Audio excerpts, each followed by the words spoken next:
이제 오늘은 계시와 묵시 21번째 시간. 길게 왔네요. 그래도 예. 이제 오늘은 율법에 대해서 저희가 이제 지금까지 그 사도행전의 그 배경을 쭉 저희가 봤어요. 이제 이 사도행전의 배경이 갈라디아 교회에 어떻게 적용되는지. 그래서 아마 한 오늘하고 뭐 서너 시간에 걸쳐서 갈라디아서 전체를 쭉 한번 이렇게 개요를 훑어보고 전반적인 구조를 한번 훑어보려고 합니다. 자, 먼저 이제 갈라디아서를 이해를 하려면 저희가 지금까지 보았던 그 사도행전에 대한 배경을 이해를 할 필요가 있어요. 그래서 여기 보면은 사도행전과 갈라디아서에 나타난 율법 논쟁이 발생하는데 그 율법 논쟁의 그러한 대상자들에 대한 이런 부분들을 좀 살펴보려고 합니다. 특히 이 갈라디아서 같은 경우는 신약 신학자들 사이에서도 도대체 이 갈라디아서에 등장하는 바울이 지금 율법을 가지고 논쟁을 하고 있는 그 대상자들이 누구냐, 이 문제 가지고도 학자들 사이에 이런저런 논쟁들이 있어요. 그런데 우리가 갈라디아서에 나타난 걸 이해를 하려면 지금까지 우리가 보았던 사도행전에 대한 백그라운드를 이해를 해야만 됩니다. 그 부분을 좀 볼까요? 저희가 그 앞 시간에 그 사도행전 15장에서 그 초대교회 당시에 히브리어를 쓰는 본토인들, 그 본토인들이 이제 사도행전 15장에서 구체적으로 자기들이 어떤 주장을 전개하고 자기들이 가지고 있는 그러한 그 어떤 믿음, 자기들이 주장하는 것들이 무언가를 이제 어떻게 드러내는가 하는 걸 볼 수 있었죠. 그래서 그 15장, 사도행전 15장 1절에 보면은 누가가 유대로부터 온 어떤 이들이라. 그래서 유대로부터 온 사람들하고 바울과 바나바 사이에 논쟁이 벌어지죠. 그런데 이 유대로부터 온 어떤 이들이라는 이런 표현, 여기에 보면요, 유대로부터 온 어떤 이들이라 하는 이 표현이, 보세요, 온 어떤 이들이란 이 표현을 누가는 사도행전 15장 5절에서 다시 더 구체적으로 반복을 합니다. 유대로부터 온 어떤 이들이 누구냐? 15장 5절에서는 더 구체적으로 바리새파 중에서 어떤 믿는 사람들, 이렇게. 그러니까 여기 유대로부터 내려온 사람들 그룹하고 바울과 바나바 사이에 치열한 논쟁이 벌어지는데 그 유대 본토배기들, 유대에서 태어나서 히브리어를 구사하는 유대 그 본토배기들을 다시 한번 반복할 때 바로 원래는 바리새인이었는데 그리스도인으로 개종한 사람들이라고 15장 5절에서 다시 누가가 반복해서 더 구체적으로 말을 하고 있어요. 그러면 유대 히브리어를 구사하는 유대 본토인들, 특히 바리새인이었다가 교회로 들어온 이 사람들이 주장하는 게 뭐였느냐, 두 가지입니다. 첫 번째가 뭡니까? 할례. 그래서 그들이 놓치지 않고 굉장히 그 강하게 붙들고 있는 게 두 가지인데, 이건 우리가 갈라디아서 볼 때 그 이유를 볼 거예요. 왜 이것이 그들에게 그렇게 중요했는지를 볼 건데, 이제 이 부분 끝나고 갈라디아서 들어갈 때 봅시다. 그 두 가지가 뭐냐? 할례 하나는 할례하고 두 번째는 율법. 이 두 가지입니다. 할례를 받도록 해야 되고 율법을 지키도록 해야 한다 하는 것이죠. 그런데 이와 거의 유사한 배경을 가진 용어 사용이 갈라디아서에도 거의 그대로 반복돼요. 그래서 제가 하는 말이 그 말이에요. 갈라디아서의 배경을 이해를 하려면 사도행전에 우리가 지금까지 보았던 초대교회로부터서 초대교회 안에 있었던 그 히브리어를 구사하는 유대 본토인들하고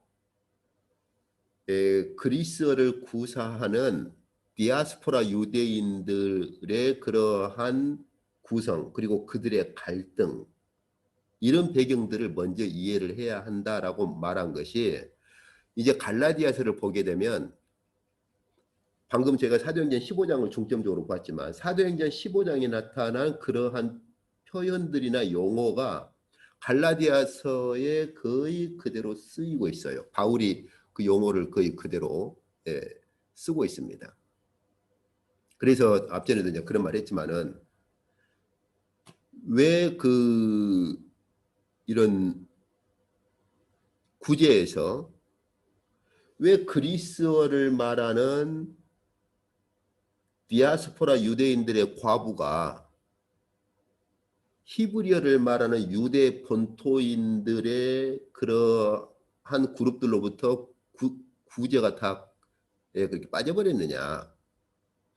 어떤 사람은 어떤 학자는 디아스포라 그리스어를 말하는 디아스포라 유대 그리스도인들이 다른 회당에 속해 있었고 히브리어를 말하는 본토 유대인들 그들의 회당과 서로 다른 회당에 속해 있었기 때문이다. 그렇게 말하는 학자들도 있는데 왜 그렇게까지 말을 하는지 저는 이해가 안 가요. 왜 그러냐면 여러분 그 교회로 들어온 유대인들은 히브리어를 말하는 본토 유대인이든 그리스어를 말하는 디아스포라 유대인이든 간에 그들이 회당에 속한 자들이 아니에요. 생각해 보세요. 교회로 들어온 이들이 회당 안식일을 지킵니까? 참석은 해볼 수는 있겠죠. 그러나 거기에 소속되지는 않아요. 주의 날이라고 하는 별도의 날을 교회는 가졌었고 그들은 안식일이 아닌 주일을 지키는 그러한 자들이었지 유대인들의 회당에 속한 자들이 아니에요.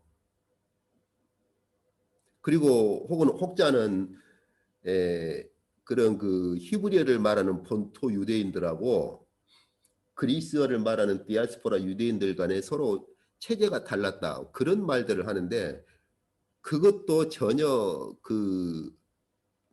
이렇게 충분한 설명이 되지를 못해요.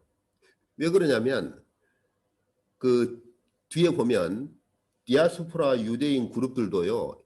히브리어를 말하는 본토 유대인 그룹들하고 거의 체제가 같고 하나로 뭉쳐서 바울을 잡아 죽이려고 할 때도 같이 움직여요. 같이. 그들은 서로 다른 두 체제를 가지지 않습니다. 그렇기 때문에 그런 식의 설명들로서는 도무지 그 배경을 이해를 할 수가 없어요. 그리고 그런 식의 어떤 약간의 체제가 다르거나 약간의 문제 혹은 그런 정도 문제 가지고서는 디아스포라 유대 그리스도인들의 과부들 중에 몇 사람은 뺄 수 있겠죠. 그러나 몽땅 다 그렇게 빠져버릴 수는 없어요. 아주 심각한 충돌이 발생한 거예요. 엄청난 충돌이 발생한 거죠. 그게 뭐냐? 이제 우리가 갈라디아서에서 더 구체적으로 볼 수 있겠지만 디아스포라 그리스어를 말하는 디아스포라 유대 그리스도인들은 그들의 신앙 고백이 뭡니까? 오직 믿음이라. 그래서 그 다음에 스데반의 설교에서 우리가 그걸 볼 수 있는 거예요. 왜요? 스데반이 그 7 집사 중에 한 사람이었잖아요. 그렇지만 히브리를 말하는 유대 본토인들은 예수를 믿는데 여기 지금 사도행전 15장에서 주장하는 것처럼 예수를 믿지만은 할례도 받고 율법도 지키도록 해야 한다라고 하는 거예요. 이 충돌은 어마어마한 충돌이에요. 히브리파 유대 그리스도인들이 디아스포라 그런 그리스어를 말한 디아스포라 그 유대 그리스도인들의 과부를 다 빼버릴 정도로 엄청난 충돌이 발생한 거예요. 이런 충돌은 후에 발생한 것이 아니라 이미 교회가 세워질 때부터 발생을 한 거예요. 이미. 그러니까 사도행전 6장에 나오는 집사 선출이라든지 과부가 다 빠져버린 사건들은 그 배경을 가지고 이해를 해야지 그 외에는 그 충돌을 충분히 설명할 수 있는 그 어떤 것도 없어요. 근데 이 배경을 가지고 설명하는 학자들은 지금까지는 거의 없다시피 하죠. 뭐 심지어 사도행전 중에 아주 상당히 큰 위치를 가지고 있는 FF 브루스라든지 그 외에 일반적인 학자들의 그 어떤 학자들의 책을 봐도 사도행전 6장에 나타나는 과부들이 전적으로 다 빠져버린 사건들, 그 다음에 집사 선출에서 그래서 그 7 집사 선출할 때 히브리어를 말하는 유대 본토 그리스도인들은 한 명도 뽑히지 않고 그리스어를 말하는 디아스포라 유대 그리스도인들에게서 다 집사가 뽑혔다라고 하는 사실들, 이런 배경들을 설명할 수 있는 것은 그 어떤 것도 없어요. 이건 굉장히 심각했던 것이고 아주 큰 문제였던 것이죠. 그런데 이런 그 본토 유대 그리스도인들이 가만히 있느냐? 그렇지가 않아요. 그래서 오늘 그 사도행전 15장에 있는 것처럼 이 사람들이 유대로부터 온 어떤 이들이다. 누가가 이 유대로부터 온 사람들이다. 이 말을 쓸 때에는 유대 본토배기 출신들을 말하는데 더더욱이나 보니까 바리새인 중에서 믿는 사람들이라. 이렇게 누가가 더 설명을 하고 있고 이 사람들이 주장하는 것은 할례와 예수를 믿기는 믿는데 할례와 율법, 할례도 받고 율법도 지키도록 해야 한다라는 것이에요. 왜 이들이 이 두 가지에 집착하는지 이제 저희는 곧 볼 겁니다. 그런데 이와 비슷한 표현을 보세요. 갈라디아서 보면은 바울이 갈라디아서 2장 4절에 보면은 갈라디아 교회에 들어온 사람들을 뭐 적그리스도라든지 완전히 교회와 상관없는 그런 부류로 그렇게 취급하지 않고 용어를 거짓 형제들이라 형제라는 용어를 씁니다. 이렇게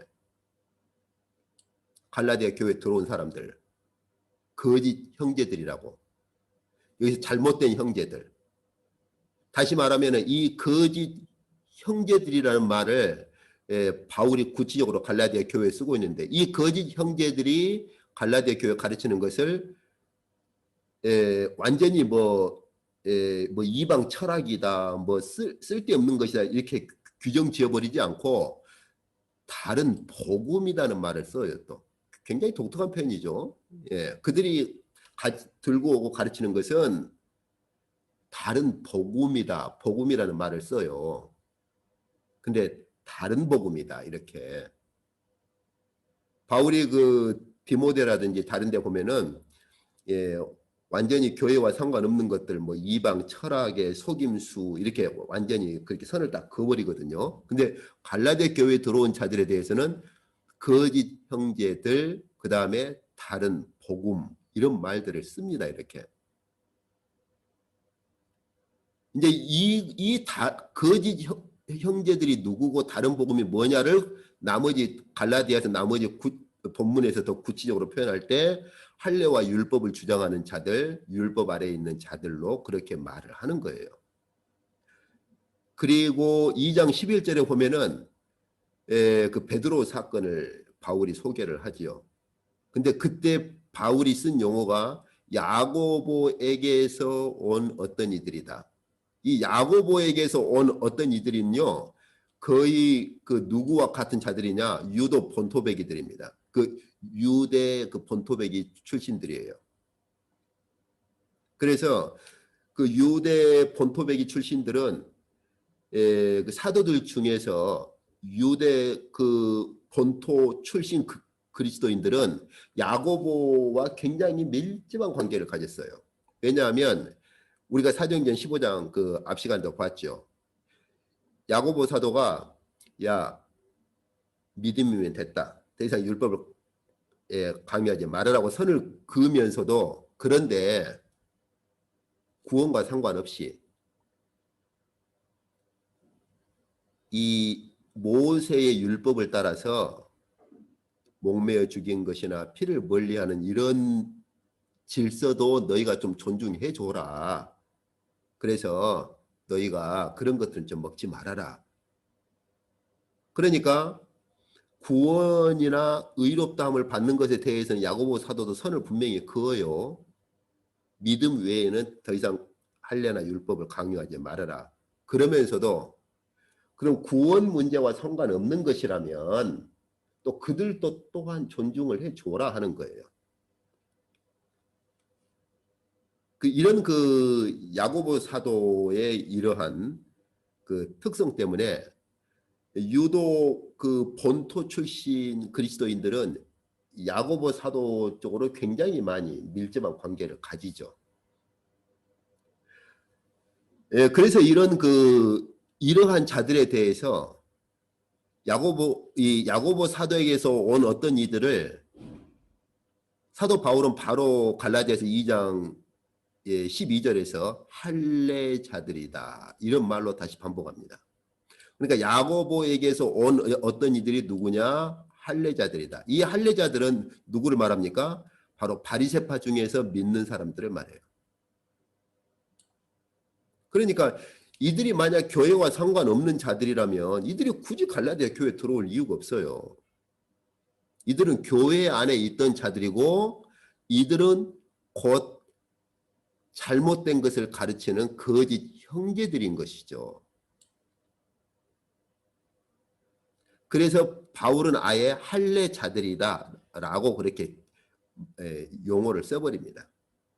바리새파 중에서 믿는 사람들, 유대 본토 출신 그리스도인들, 할례를 주장하는 사람들, 이러한 사람들을 바울은 할례자들이다. 그러니까 갈라디아 교회에 들어온 자들이 바로 사도행전 15장에 나타난 이 배경을 가지고 있는, 그래서 사도행전 15장에 나타난 사람들이 들어왔다 그 말이 아니고 갈라디아 교회에 들어온 사람들은 사도행전 15장 계열에 속한 이쪽 성향을 가진 사람들인 것이죠. 이런 다시 말하면 동일한 백그라운드를 가지고 있는 사람들이에요. 그래서 바울은 다른 말로 또 쓰는 것이 율법 행위에 속한 자들이다. 왜요? 사도행전 15장에 있는 것처럼 이들은 교회 안에서 그리스도인이 되었음에도 불구하고 할례와 율법을 지켜야만 한다라고 주장을 했기 때문에 그렇죠.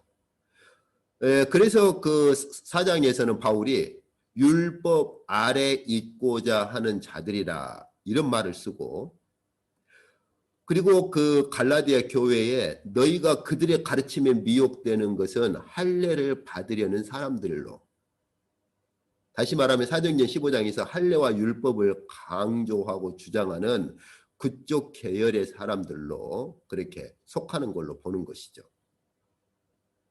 그리고 그들은 율법으로 의의를 획득하려고 한다. 이제 이 부분이 굉장히 중요한 부분이에요. 이제 이걸 갈라디아서 뒤에 볼 때 같이 볼 겁니다. 이들이 왜 할례와 율법을 그렇게 집착하고 주장하느냐? 그들이 할례와 율법에 집착하고 여기에 붙들린 이유의 가장 큰 그 메인 아주 핵심 이유는 뭐냐면요. 의 문제와 관련되십니다. 하나님 앞에 의롭다함을 받는 것. 그래서 그들에게는 하나님 앞에 의롭다함을 받을 수 있는 근거의 두 가지가 뭐냐? 할례와 율법이에요. 바울이 갈라디아서에서 설명합니다. 이제 곧 볼 거예요. 그리고 바울은 그러한 자들을 너희 교회를 어지럽게 하는 자들이라, 여기 이제 어지럽게 한다라는 말은 진리를 이렇게 바울이 갈라디아 교회에 전파한 이 복음의 가르침을 흐트러뜨리고 아주 막 혼란스럽게 이제 하려고 하는 그런 자들이다. 여기서 이 배경이 무슨 배경을 가지고 있습니까? 바울이 전파한 그 복음을 섞어버리고 아주 혼란스럽게 혼란을 일으키는 그러한 자들이다. 이 말은 바로 여기 사도행전 15장에서 나타난 사건과 같은 성격이에요. 이 사람들이 바울과 바나바와 충돌을 일으키고 문제를 일으킨 그 문제와 똑같은 성격을 가지고 있는 거예요. 여기 이제 육체의 또 바울은 다른 말로 육체의 모양을 내려 하는 자들이다 이렇게 얘기를 하고 있는데 그 말을 12절에 다시 반복해서 말하기를 할례를 받게 하려는 자들이다 이렇게 말하는데 왜 여기서 육체라는 말을 썼느냐? 바울이 갈라디아서에서요 율법에 속한 자들을 육체에 속한 자들로 말합니다. 그래서 그들은 율법 아래 여기 율법의 행위에 속해 있고 율법 아래 있는 자들은 육체에 속한 자들에서 그들은 자기 육체를 드러내는 자들로 그렇게 말을 하고 바로 그러한 자들은 할례를 받도록 하려고 할 뿐만 아니라 자기 자신들 또한 할례를 받은 자들이다. 이렇게 말을 하는 거예요. 갈라디아서에서 보세요. 2장부터 6장까지 2장에서 3번, 3장에서 1번, 4장에서 1번, 5장에서는 하나, 둘, 셋, 3번, 6장에서 이처럼 2장에서 6장까지 매 장마다 갈라디아 교회에 들어온 침투한 자들 이 자들에 대해서 다양한 말로 아주 다양한 말로 그들을 다 묘사를 하고 있는데 이 모든 묘사는 어디와 거의 같습니까? 저희가 지금 본 것처럼 사도행전에 나타난 이 사람들하고 거의가 아니라 같은 거예요. 같은 거. 보세요. 할례, 율법, 할례, 율법, 율법, 할례, 율법, 할례, 할례. 그래서 그 갈라디아서를 연구하는 신학자들 중에서 뭐 그 갈라디아서에 들어온 이 사람들에 대한 그 연구에서 막 이런저런 논쟁들을 하는데 이 사도행전의 배경과 함께 우리가 봤을 때 갈라디아 교회에 침투한 자들은 무슨 뭐 유대교에 속한 자들이 아니에요. 이미 교회에 들어온 자들이고 그러한 자들 중에서 유대 본토 출신들 중에 예수를 믿되 할례를 받고 율법을 지키도록 해야 한다라고 주장하는 이런 그룹들인 것이죠. 이런 성향을 가진 사람들인 거예요. 자, 그러면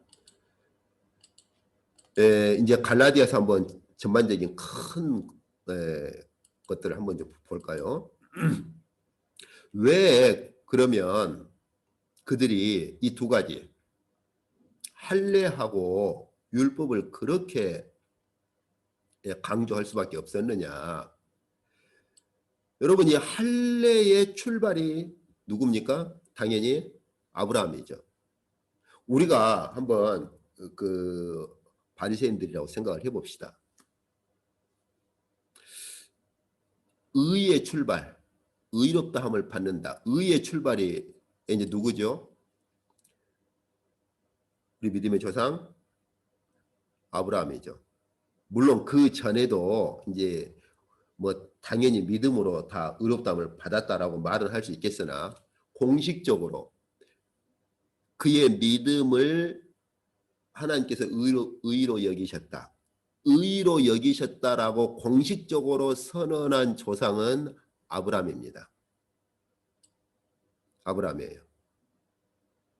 그러니까 유대인들에게 의의 출발, 의의 기원, 의의 근거는 어디에 있느냐? 아브라함에 있는 거예요. 그런데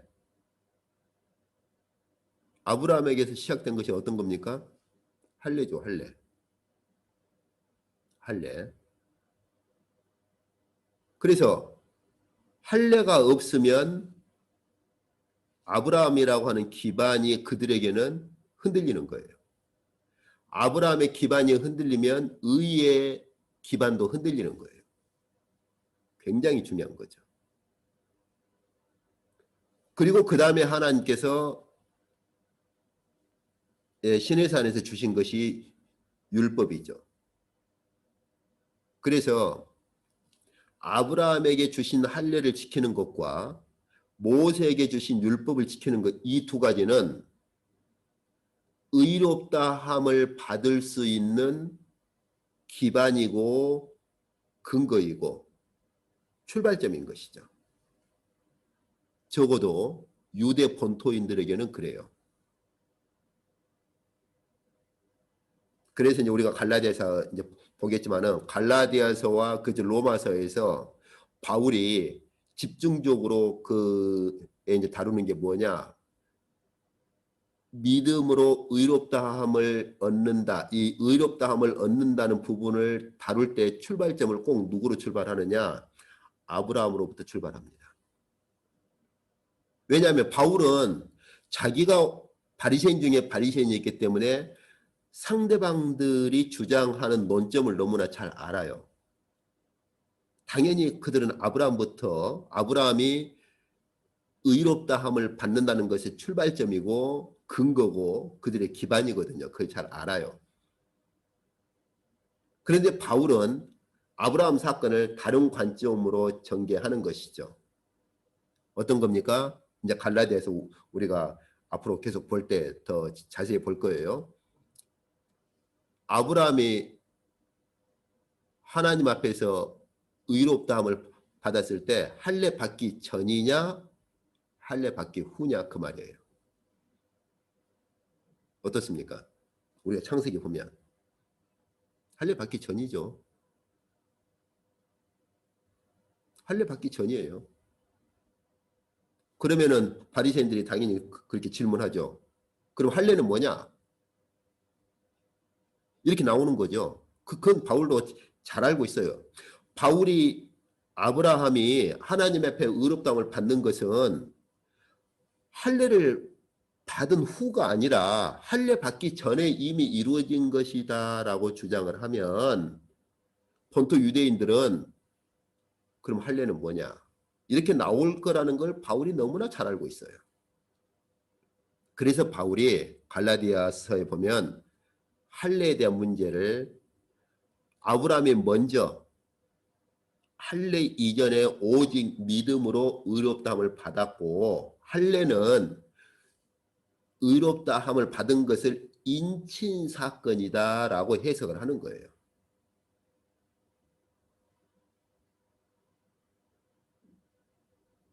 왜 바울이 갈라디아서나 로마서에서 아브라함으로부터 출발하느냐? 보세요. 이런 문제와 상관없는 히브리서 보세요. 우리가 너무나 잘 아는 히브리서 12장 믿음장 같은 경우는 어떻습니까? 아브라함부터 출발합니까? 그렇지가 않아요. 훨씬 더 거슬러 가죠. 근데 왜 바울은 로마서나 갈라디아서에서 아브라함부터 출발을 해요? 이 배경 때문에 그런 거예요. 사도행전 15장에서 충돌한 유대 그 본토 그리스도인들 또 그들이 바울이 교회만 세웠다 하면 침투해가지고 교회를 어지럽혔거든요. 그래서 바울은 갈라디아서나 로마서 같은 경우는 아브라함부터 출발을 하는 거예요. 이 배경을 이해를 하고 왜 바울이 그렇게 전개하는지를 알아야 하는 것이죠. 그래서 그 당시 이 유대 본토 그리스도인들, 바울하고 충돌을 일으키는 유대 본토 그리스도인들에게는 할례와 율법이라고 하는 것은 의롭다함을 받을 수 있는 출발점이자 근거가 되는 거예요. 그들에게는 굉장히 중요한 것이죠. 그러니 놓칠 수가 없는 거예요. 그러니까 이런 사람들에게는 예수 믿는 것도 큰 마찰이 안 일어나는 거예요. 그죠? 보세요.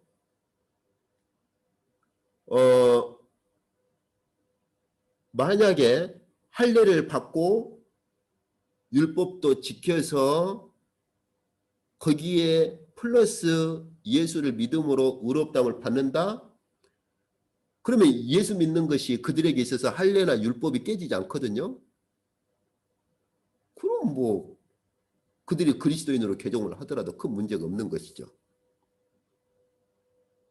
그들이 본토 디아스포라 유대인들은 보지를 못했지만 본토 유대인들은 어떤 사건을 봤어요?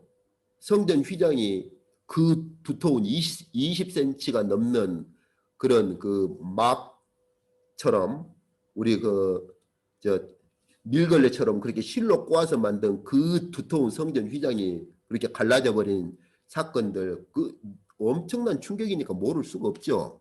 그리스도의 부활한 사건들 이런 것들을 다 경험을 했잖아요. 그럼 그걸 무시를 할 수는 없는 것이죠. 그러면 그 부활하신 예수를 믿는데 할례와 율법만 깨지지 않으면 그럼 뭐 받아들일 만한 것이죠. 그래, 좋아. 그리스도의 부활한 사건이 역사적인 사건이니까 할례와 율법만 깨지지 않고 그대로 같이 갈 수만 있다면 예수님 받아들인 거 큰 문제가 없어요. 뭐 선지자 중에 한 사람으로 볼 수 있는 것이고. 그러나 디아스포라 유대인들은 상황이 좀 다르죠. 그들은 어떤 걸 주장해요? 이방인들이 들어올 때 할례나 율법 더 이상 강요하지 마. 오직 믿음뿐이야. 이 정도 가버리면은 유대 본토 그리스도인들에게는 디아스포라 유대 그리스도인들은 변질자, 신앙이 변절돼 버린 사람으로 취급할 수밖에 없는 거예요. 강력한 충돌이 발생하는 거예요. 자기 민족으로 취급을 이렇게 거절할 수 있는 아주 강력한 충돌이 발생하는 거죠. 그러니 뭐 그쪽 과부들을 다 빼버린 거죠. 자, 이제 이 배경을 가지고 저희가 이제 갈라디아서를 봅시다. 그래서 이것들이 그 할례와 율법을 주장하는 이 두 가지가 그들에게는 의의 출발점이자 근거가 되는 거예요. 그러니까 이 두 개를 놓치면 안 되죠. 그 사람들은 붙들고 있어야죠. 할례와 율법 이 두 가지는 아브라함과 모세의 출발점이어서 그들은 이 두 가지를 놓쳐버리면 다 끝나버린 거예요. 아브라함이 무너지고 모세가 무너지면 다 끝나버린 거예요. 자, 이런 상황에서 바울이 이제 갈라디아서를 어떻게 전개하는가 봅시다. 먼저 큰 틀 세 가지를 보고 조금 더 이제 들어가 보도록 합시다. 여기 3장 그리고 4장 이 갈라디아서 전체 가운데 큰 부분을 차지하고 있는 3장과 4장 두 가지를 먼저 봅시다. 그래서 바울은요, 이 갈라디아서 3장 1절부터 14절에서 아브라함에 대한 걸 다룹니다. 근데 이제 앞으로 저희가 한 두 번째나 세 번째 시간에 보겠지만은 바울은 충격적으로 아브라함 사건을 해석을 합니다. 제가 볼 때는 우리 그 교회도 바울이 갈라디아에서 말하는 아브라함 사건을 충분히 해석을 못하고 있는 부분들이 많아요. 한번 이제 앞으로 볼 거예요. 이방인들에게도 충격을 줄 수 있을 정도로 해석을 해요. 그러니 이 본토 유대 그리스도인들에게는 어마어마한 충격이죠. 아주. 앞으로 볼 겁니다. 그래서 3장 1절부터 14절에서 아브라함 사건을 해석을 해요. 그런데요, 이 아브라함 사건을 해석할 때 어디로까지 끌고 가느냐? 성령을 받는 사건, 성령으로까지 끌고 갑니다.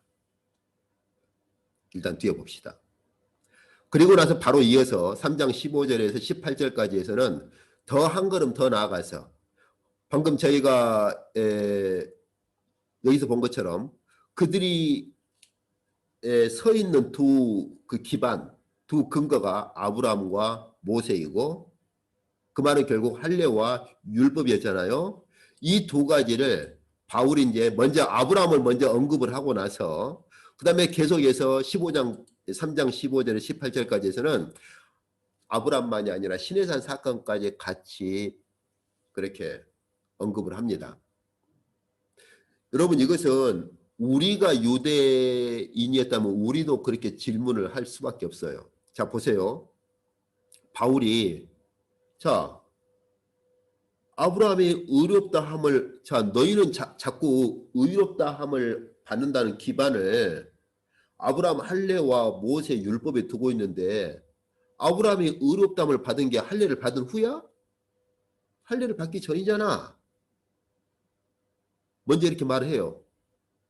그러면 당연히 유대인들이 야 그럼 할례는 뭐냐 이렇게 이 질문하고 반박하는 건 당연한 거죠. 그래서 바울이 할례를 언급을 합니다. 그리고 할례는 이미 아브라함이 의롭다함을 받은 걸 인친 것뿐이야 이렇게 말을 해요. 그러면 자 이미 하나님께서 할례 이전부터 아브라함의 믿음만을 가지고 의롭다고 하셨다면 유대인들이 반박할 수 있는 게 딱 두 가지죠. 그럼 할례는 뭐야 하는 것하고 그럼 또 하나가 뭡니까? 율법은 뭐야? 그럼 왜 하나님께서 율법을 줬어? 이렇게 나오는 거죠. 이미 의롭다함을 받았는데 뭐하러 율법을 줬어? 좋다. 할례는 그럼 의롭다함을 받은 것을 인친 거라 하자. 왜 율법을 주신 거야? 이렇게 나오는 건 뻔한 거예요. 그래서 바울이 갈라디아서 보면은 미리 그들의 질문을 바울이 미리 인용을 해버립니다. 그렇다면 율법은 무엇이냐? 이렇게 시작을 해요. 이것이 이제 유대 랍비들이 논쟁할 때 쓰던 방식 중에 하나거든요. 내가 이 말을 이렇게 전개하면 상대방이 분명히 저런 반론을 제기할 것이다 라는 것을 미리 파악을 하는 거예요. 그래서 바울이 아브라함을 언급한 다음에 그 다음에는요 시내산에서 율법 문제도 언급을 합니다. 그때 바울이 그렇게 시작해요. 그렇다면 율법은 무엇이냐? 바울이 미리 그 말을 합니다. 선수를 치는 거죠. 율법은 무엇이냐? 그러면서 율법에 대한 해석으로 또 쭉 들어가요. 갈라디아서가 그렇게 전개되는 거예요. 그런데 바울은 또 율법에 대한 것도요. 유대인들에게 아주 정말 그 상상도 할 수 없는 어마어마한 충격을 주는 그러한 율법에 대한 전개를 해버립니다. 앞으로 저희가 볼 거예요. 저는 한국에서 공부하는 동안에 바울이 갈라디아서에서 율법을 해석하는 이 해석의 관점에 대해서 저는 이 부분에 대한 강의를 충분히 제가 듣거나 그 부분에 대한 충분한 설명을 해놓은 책을 저는 한국에 있는 동안에는 제가 찾아본 적이 없어요. 그리고 나서 4장 1절에서 26절까지 해서 그래서 3장 4장에 거쳐서 여기서 아브라함과 신의 산을 다시 또 비유적으로 해석을 합니다.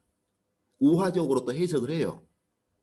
보세요. 갈라디아서 이 3장 4장 이 가운데 부분 전체에서 바울이 지금 계속 붙들리고 초점을 맞추어서 지금 그 갈라디아 교회에 들어온 적대자들하고 논쟁하는 포커스가 그 초점이 무엇인가를 보세요 한번. 그래서 먼저 아브라함을 해석을 하고 그 다음에 더 나아가서 아브라함과 신의 산 율법을 해석을 하고 난 다음에 다시 이것을 우화적으로 다시 또 재설명을 해서 적용을 하는 거예요. 근데 이것을 딱 빼버리고 아브라함이 이 갈라디아서 4장에서 바울이 아브라함과 신의 산을 우화적으로 해석하는 이것을 가지고 우화적 해석을 쓸 수 있느냐 없느냐 막 성경 해석학 그 관점에서 그런 우화적이고 풍류적인 그리고 비유적인 해석을 쓸 수 있느냐 없느냐 물론 비유하고 우화는 좀 달라요. 어쨌든 간에 우화적인 해석을 쓸 수 있느냐 없느냐 이 부분만 가지고 언쟁을 하는데 여러분 이 전체 흐름을 보세요. 얼마나 바울이 안타까웠으면 먼저 아브라함에 대한 해석을 합니다. 그 다음에 아브라함과 신의 산에 대한 부분을 더 추가적으로 한 걸음 더 들어가서 해석을 해요. 근데 바울은 이것으로 불안한 거예요. 이 정도 가지고는 바울이 갈라디아 교회에 충분히 갈라디아 교회가 충분히 다 이해했을 것으로 그렇게 보이지가 않는 거예요. 불안한 거예요. 그런 배경에서 바울이 아브라함과 신의 산 문제를 우화적으로 다시 또 해석을 해서 적용을 하는 거예요. 바울이 갈라디아 교회에 사용한 우화적 해석은 이런 배경에서 쓰인 것이지 바울이 그냥 가만히 있다가 아무런 배경도 없이 우화적 해석을 툭 던진 게 아니란 말이에요. 그런데 이런 배경을 이 흐름이나 이런 배경을 무시해버리고 바울이 4장에서 갈라디아서 4장에서 우화적인 해석을 썼다. 뭐 그래서 우리도 뭐 쓸 수 있다. 뭐 한쪽에서는 아니다. 우화적 해석은 뭐 잘못된 것이다. 아주 막 그 알레고리칼 이 해석에 대해서 아주 뭐 이 부분만 가지고 언쟁들을 하는 것은 바울의 의도를 완전히 벗어나 버린 거예요. 이건요 보조적입니다. 보조적. 여기 3장에서 아브라함과 신해산 사건을 충분히 설명하고 나서 추가로 이 사실을 더 추가로 이 보조 설명을 보조적인 설명을 더 추가로 붙이기 위해서 쓰는 것이지 우화적 해석이 주가 아니에요. 주를 먼저 말하고 나서 이건 뭐 어느 나라나 그렇잖아요. 중요 핵심을 말을 하고 나서 그걸 더 설명을 할 때 비유적이거나 이런 그 우화적이거나 이런 것들을 더 적용을 해가지고 더 설명을 하기도 하는 것이죠. 그렇다고 해서 이것이 이 우화적 해석이 주가 되느냐? 그건 아닌 거예요. 그래서 참 그 갈라디아서를 읽거나 이 전개해 나갈 때 이런 흐름들을 이런 백그라운드 이런 배경하고 이런 흐름들을 놓쳐버리면은 바울이 성경을 기록할 때 의도했던 의도들을 간과해 버리기 쉬운 거죠. 자, 그럼 조금 더 이제 우리가 구체적으로 좀 봅시다. 갈라디아서 흐름. 예, 먼저 바울이 그 갈라디아서 2장을 보면 안디옥 사건을 언급을 하지요. 안디옥 사건이 어떤 겁니까? 아까 제가 보았던 거예요. 예, 여기 2장에 보면 예, 거짓 형제들을 언급하면서 바울이 그 베드로 사도를 꾸중한 사건을 예, 언급을 하죠. 또 이것도 보면은 또 어떤 사람들은 뭐 바울이 자기의 그 자리를 확보하려고 뭐 뭐 이런 일들을 했다든지 하여튼 참 그 다양한 또 이런저런 말들을 하는데 그거하고는 전혀 상관없고 예, 야고보에게서 온 어떤 이들 이 사람들은 누구요? 할례자들이죠. 이 할례자들이 오니까 우리가 너무나 잘 아는 것처럼 베드로 사도가 이방인들하고 음식을 먹고 있다가 저기서 할례자들 바울이 여기서 할례자들이란 말을 쓰는 것은 이 사도행전의 이 배경을 가지고 있는 거예요. 이 사람들 그룹 아주 완강한 그룹 이 사람들이 오니까 베드로 사도가 자리를 슬쩍 피해버렸단 말이죠. 그러니까 그 베드로하고 함께 있던 사람들도 같이 이방인들하고 먹고 있다가 그 사람들이 오니까 자리를 슬쩍 피한 그 사건을 바울이 지금 얘기를 하는 겁니다. 그러면 바울이 왜 그러면은 이 사건을 갈라디아서의 교회에다가 얘기를 하느냐? 자신이 무슨 내가 베드로를 꾸짖은 사람이야 뭐 이런 정도로 권위의식을 가지려고 하느냐? 전혀 그렇지가 않아요. 그거하고는 아무 상관없어요. 바울이 왜 갈라디아서를 이 사건으로부터 시작을 합니까? 아까 우리가 본 것처럼 갈라디아 교회에 들어온 야고보로부터 온 사람들은 할례자들이고 그들이 주장한 것이 어떤 것이라고요? 이거잖아요. 할례를 받도록 해야 되고 율법을 지켜야 된다. 이거잖아요. 근데 방금 제가 본 것처럼 갈라디아서 3장 4장에 걸쳐서 두 가지가 바울이 지금 계속 싸우고 있는 게 어떤 겁니까? 할례의 근거가 되는 아브라함, 율법의 근거가 되는 시내산. 이 두 가지 문제를 가지고 3장 4장에서 계속 그 갈라디아 교회에 설명을 하고 갈라디아 교회가 그런 자들에게 끌려가지 않도록 지금 가르치고 있잖아요.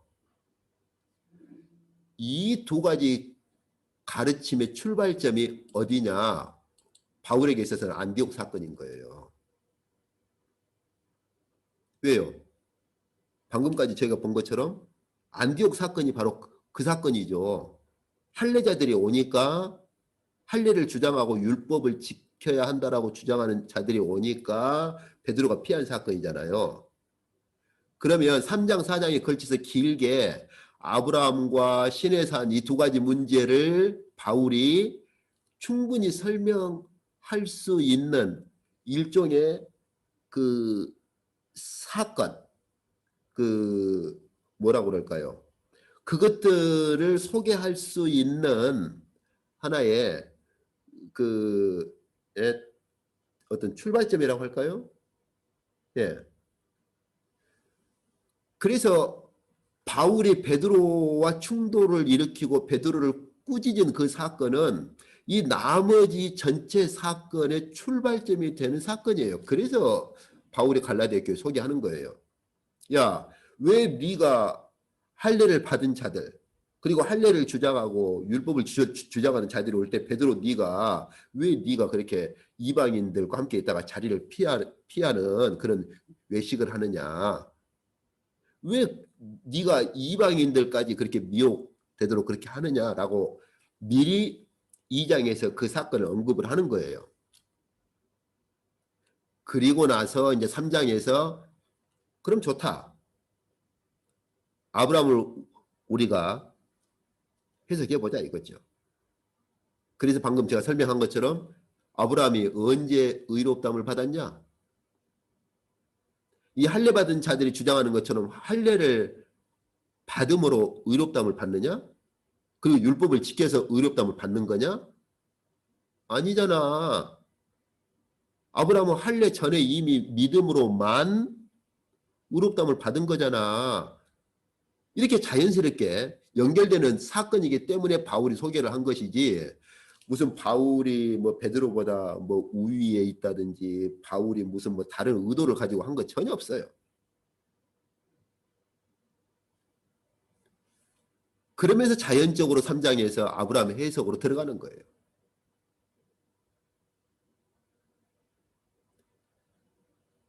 이와 거의 같은 이 당시의 사건이 재현된 것이 종교개혁이라고 말할 수 있어요. 그렇잖아요. 예. 그래서 의의 그 출발점, 의롭다함을 얻는 것의 그런 기원, 모든 것이 어디로부터서냐? 믿음으로부터 아니냐. 종교개혁 당시의 그런 충돌이나 그 캐톨릭 교회가 가지고 있던 그러한 배경과 이 사도행전이나 갈라디아서에 나타난 이것하고 굉장히 유사성을 가지고 있습니다. 한번 예, 앞으로 제가 보면서 한번 더 같이 보시죠. 자, 그리고 아브라함만 그러냐? 너희 지금 신해산 율법을 강조하는데 내가 지금 그러면은 하나님께서 이미 아브라함의 믿음만을 가지고 의롭다 하셨고 첫 번째 그것을 인친 것이 할례라고 하면 너희는 분명히 그럼 왜 하나님께서 율법을 줬냐? 율법은 뭐냐? 이렇게 나올 것 뻔하다는 걸 알고 있는 거죠. 너희 이렇게 나오지 않겠어? 그래서 바울이 그 말을 써요. 그렇다면 율법은 뭐냐? 바울이 먼저 질문을 해버려요. 그렇다면 율법은 뭐냐? 이제 제가 앞으로 몇 번에 걸쳐서 갈라디아서 전체를 훑어본다고 했잖아요. 다른 그 어떤 본문에도 없는 해석을 갈라디아서에서만 합니다. 바울이 율법에 대한 새로운 해석을 해요. 이 바울의 해석은 다른 그 어떤 본문에도 없어요. 물론 이제 그 특성을 적용하는 것들은 같아요. 예, 특성을 적용하는 것들은 같은데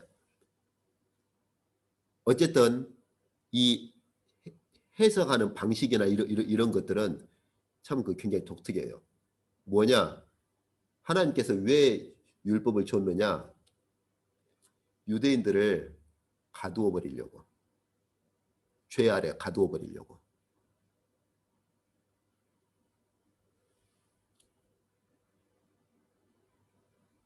하나님께서 율법을 주셔가지고요. 유대인들을 죄 아래 가두어 버렸다는 거예요.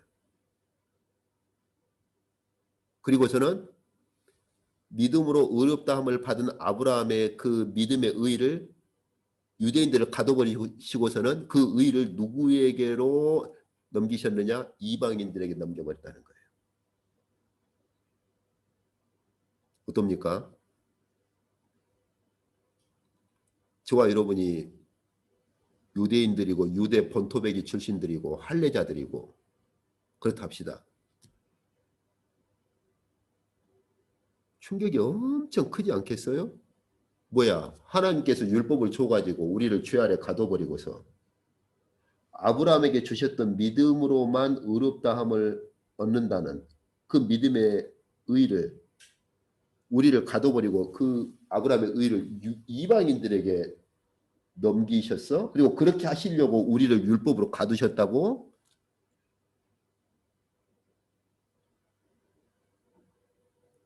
충격이 크지 않겠어요? 어마어마한 충격이죠. 이것은 쉽게 이해가 되기 힘든 거예요. 그 당시 유대인들도 그렇지만 교회도 그러고 심지어 오늘날 교회도 율법을 이런 관점으로 이해를 하는 경우 저는 충분한 강의를 이런 관점에 대한 강의를 충분한 강의를 저는 듣지를 못했고 뭐 제가 책을 많이 보지 못해서 그런지는 몰라도 이런 부분에 대한 충분한 그런 논증이 전개되는 책을 제가 보지를 못했어요. 바울이 그래서 이 부분을 다시 더 구체적으로 이 부분의 특성을 더 설명하는 것이 뭐냐? 4장에서 아브라함과 시내산을 다시 그것을 우화적으로 다시 더 풀어서 설명을 하는 거예요. 이 부분을. 이게 갈라디아서 2장, 3장, 4장에까지 걸치고 이제 5장, 6장 마지막 하면 갈라디아 교회를 성령 안에서 살도록 권면하는 것이죠.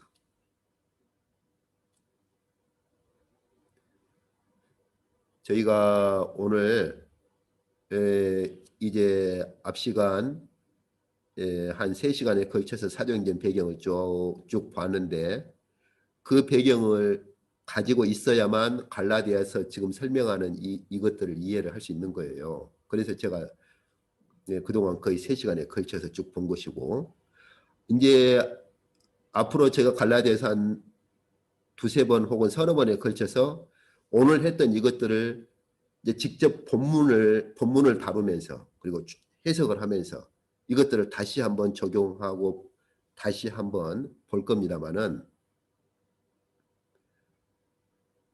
바울이 이것 때문에 할례를 주장하고 이 율법을 주장하는 유대 본토 그리스도인들의 주장을 받아들일 수가 없었던 거예요.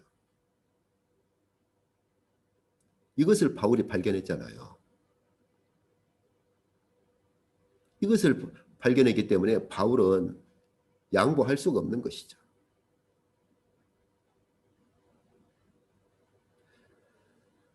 네, 오늘 저희가 이제 갈라디아서 이제 본문을 이제 앞으로 조금 더 이제 들어가면서 본문들을 같이 보고 나서 갈라디아서를 쭉 읽어보세요.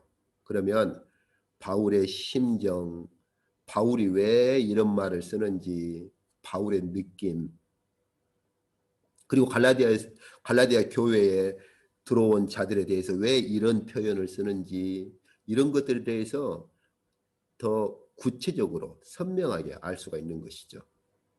이런 것들을 모르고 갈라디아서를 보면 도대체 바울이 왜 여기서는 이 말하고 저기서는 저 말하고 왔다 갔다 하고 그러는가.